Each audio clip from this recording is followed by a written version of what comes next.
una ventaja que poder responder a lo que hablaron antes, y tiene una desventaja que es tratar de seleccionar qué responder y qué decir, y me cambia el esquema que yo tenía pensado originalmente para esta llamada, y voy a hacer distinto si me tocaba antes. En primer lugar, a mí me gusta lo que introdujo José desde el punto de vista de donde hablamos nosotros como marxistas revolucionarios, que es desde el punto de vista de una teoría que reivindica a la clase obrera como la única clase productora de la sociedad y se opone de manera tajante y reconciliablemente a la clase capitalista, a la clase explotadora. Lo decía el otro José al principio, el origen de la economía neoclásica, que es la base del neoliberalismo allá a finales del siglo XIX, y esto lo dice Eric Roll, que es un historiador, un erudito, burgués, casi historia del pensamiento económico, y dice, esa economía neoclásica, de Jevons, de Guardas, etc., se constituyó contra la teoría marxista, contra la teoría de explotación de Marx. Postula una nueva teoría del valor, no solo porque la teoría de Marx les era molesta, sino porque era una teoría que la estaba tomando en sus manos la clase obrera, que daba no diría sus primeros pasos, pero que pasos en la organización política. Entonces yo empiezo por acá, pero después voy a tratar de terminar por acá también en la necesidad de que la clase obrera se organice políticamente para luchar por la emancipación de América Latina y por la emancipación como clase social. Bueno, los debates son muchos. Yo quisiera tomar algún contrapunto en relación a lo que dijo Lisa recién. Yo creo que no esto igual, no sé si José dijo eso, o capaz fue mal interpretado. No voy a ser intérprete de José, pero lo que quiero decir, no fue todo igual los últimos 50 años de, uno podría decir, predominio de la valorización financiera o del neoliberalismo. Evidentemente hay en Latinoamérica una interrupción a fines del siglo XIX, principios del siglo XX, que tiene que ver, principios del siglo XXI, que tiene que ver con la erupción de las masas rechazando las políticas neoliberales, y los gobiernos que vinieron a posteriori, en general, yo lo voy a postular de manera sintética porque el tiempo es tirano, tuvieron un rol desmovilizador y de cooptación de los movimientos sociales o de aquellos que estuvieron en la calle con lo mismo. Entonces yo creo que eso es un elemento muy importante para la discusión política. Otro elemento tiene que ver con qué cambios se hicieron en ese momento. José decía, el menemismo tuvo un gran aporte a la burguesía, al neoliberalismo, fue la privatización de gran parte del aparato productivo que estaba en manos del Estado. Hubo reestatizaciones parciales durante el kirchnerismo y en general, y de vuelta lo voy a postular, y en todo caso después lo discutimos, me parece que esas reestatizaciones parciales, YPF, aerolíneas, aguas argentinas, tuvieron lugar cuando la burguesía capitalista internacional se la tiró por la cabeza, es decir, o cuando arruinó la empresa y le expolió hasta el final, como hizo Repsol como YPF, que le saqueó hasta el último centavo, y el kirchnerismo tuvo una política errática en eso.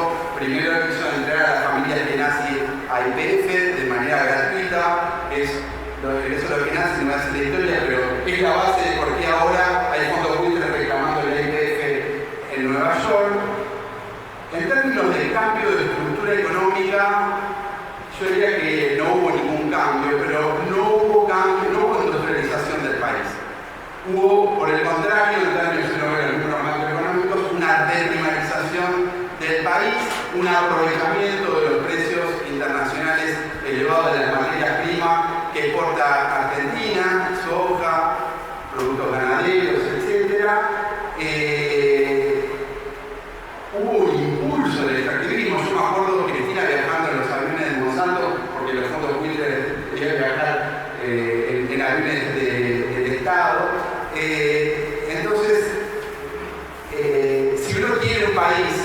genere las posibilidades para que haya empleo de calidad, para que haya salario, para que haya...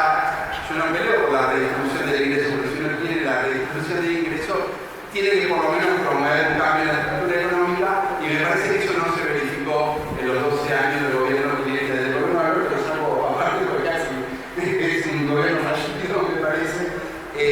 Si uno puede decir que en el gobierno de Alberto, y para después ir al mileísmo, se dio una redistribución regresiva del ingreso, es decir, una transferencia de la clase trabajadora a la clase capitalista mayor que durante el gobierno de Macri y en menos tiempo.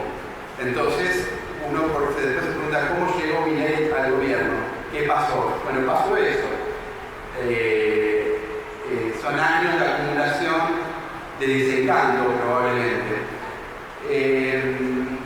Bueno, había otros aspectos para discutir. Yo, el último que quisiera introducir, que en términos de leyes laborales no hubo un cambio profundo en la estructura legal de precarización y flexibilización laboral que implementó el menemismo durante los gobiernos kirchneristas.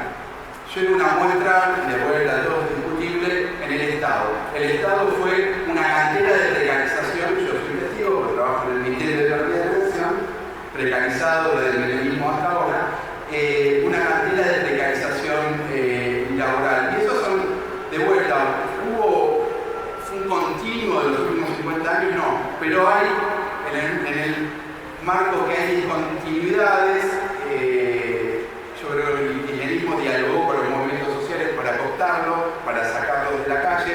Ese diálogo es contradictorio porque tiene un aspecto progresivo de la madre de Plaza de Mayo, la reivindicación de la militancia, de los desaparecidos, pero después el problema en términos de las condiciones de vida que pasa, yo creo que ahí no hubo cambios sustanciales, no hubo durante el momento de auge de las materias primas, sobre todo 2003, 2004, hasta 2012 diría, una mejora relativa de los ingresos populares, que no obstante, si uno se pone a ver las estadísticas, no recuperan lo que habían perdido con el menemismo en el 2001 o quedan empatados. Entonces yo creo que en esas circunstancias de que no cambió el kirchnerismo de esa estructura económica, social y laboral del menemismo, habría que preguntarse de por qué surgió Milei, como de dónde viene Milei, aparte del gobierno fallido de Alberto Fernández. Para ir rápido, porque el tiempo me apremia, ¿dónde está Milei? Yo coincido bastante de lo que se dijo acá. Milei que quiere una reorganización regresiva del país en función de las necesidades del capital financiero internacional. Eso significa una desindustrialización parcial, que cierren miles de industrias poco competitivas, echar a la calle a miles de trabajadores, en lo que ya hubo una sangría de puestos de trabajo formales. Quiere un cambio, que lo que quiere discutir ahora, de las leyes laborales regresivo para esclavizar mucho más a la clase obrera. Está en una guerra con la clase obrera, y el problema también es discutir en qué momento político y económico está Milei, porque obviamente ganó las elecciones, tiene el apoyo del imperialismo yanqui con Trump y el secretario del Tesoro Scott Bessent detrás, pero eso no puede dar la imagen de un Milei invencible que nos va a llevar a todos puestos. Deberíamos volver al 2017 de Macri, cuando empezó se llevaba a todos puestos y se encontró con un diciembre de 2017, ¿no? Entonces le echó por tierra sus planes de reformismo permanente. Entonces hay un elemento que tiene que ver con la lucha, con las luchas que se dieron y no se dieron estos últimos 2 años. Yo también tengo que reivindicar la militancia del Frente de Izquierda, yo soy del partido de Miriam Bregman, del Liberal del Cambio, y creo que estuvimos, no faltamos a ninguna cita de las luchas de estos 2 años, y creo que esa es la condición también para tener cierta autoridad moral para decir que hay que profundizar ese camino de lucha hacia adelante, pero no solo para derrotar a Milei o a frenarle sus planes o meterle trabas en el camino, sino para que la clase obrera, y para volver al principio, pueda constituirse como la clase que emancipe a nuestro país de las cadenas imperialistas, emancipe un eslabón en Latinoamérica también para esa tarea que indicaba José, de echar, el primer José, de echar a los ingleses de Malvinas, de echar a la tropa estadounidense que asedia Venezuela, y para eso yo creo que sí hay que ir a una discusión programática. El antiimperialismo comprende esas tareas, comprende esos enunciados, pero también comprende echar al FMI de nuestro país, porque nosotros podemos ser antiimperialistas en Venezuela, antiimperialistas en Chile, pero también tenemos que ser antiimperialistas y echar al FMI en Argentina, y esa es una herencia de la dictadura que perdura hasta nuestros tiempos, y hay que echar al FMI de nuestro país. Yo podría poner miles de ejemplos de por qué es un estafador serial y un elemento de la dominación imperialista en Argentina, pero creo que la práctica, lo dijo José antes, bajo la égida, bajo el régimen del FMI, en los últimos 50 años Argentina pasó a tener 4% de pobreza, alrededor del 40% en la actualidad. No más pruebas dirían en un juicio, pero después también está el problema de la deuda. La deuda es también la deuda con el FMI, la deuda con los acreedores privados, fundamentalmente de Wall Street, de Nueva York. La deuda comprende una estafa para el pueblo argentino. Cuando te dicen que no hay plata para la salud es porque se la llevan lo de la deuda. Cuando te dicen que no hay plata para las jubilaciones, se la llevan lo de la deuda. Cuando te dicen que no hay plata para los jubilados, se la llevan lo de la deuda. Cuando te dicen que no hay plata para el colectivo de discapacidad, se lo llevan los estafadores de la deuda. Por lo cual hay que romper con ese mecanismo, y yo creo que hay una discusión programática muy importante, con el peronismo. Yo lo digo al pasar, porque ya me están haciendo señas. Yo creo que el peronismo ha sido, en los últimos 50 años, la derecha nos endeudó, nos llevó a los default, nos llevó a la crisis, y el peronismo después fue y pagó. Fue y pagó una deuda fraudulenta. Eso hizo Néstor Kirchner y Lavagna en 2005 y 2006. Eso hizo Axel Kicillof cuando fue a negociar con el Club de París en 2013. Eso hizo Kicillof cuando reabrió el pago a los fondos buitres también entre 2010 y 2015. Eso Martín Guzmán durante el gobierno de Alberto Fernández, cuando fue y pagó